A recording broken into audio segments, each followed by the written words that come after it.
আদালতের এখতিয়ার আছে, যদি কোনো দুর্নীতির অভিযোগ ওঠে এবং সেটা যদি আদালতের দৃষ্টিগোচর হয়, তাহলে সেই ক্ষেত্রে আদালত যে কোনো ব্যক্তির অ্যাকাউন্ট ফ্রিজ করতে পারে এবং সেটাই করেছে।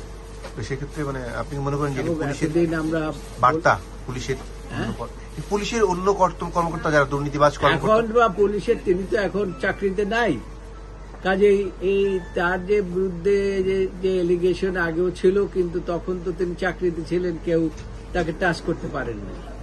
কিন্তু এখন দেখা যাচ্ছে যে তিনি চাকরিতে নাই, এই অবস্থার মধ্যে তার সমস্ত একে একে করে তার শত শত কোটি টাকার সম্পদের কথা বেরোচ্ছে।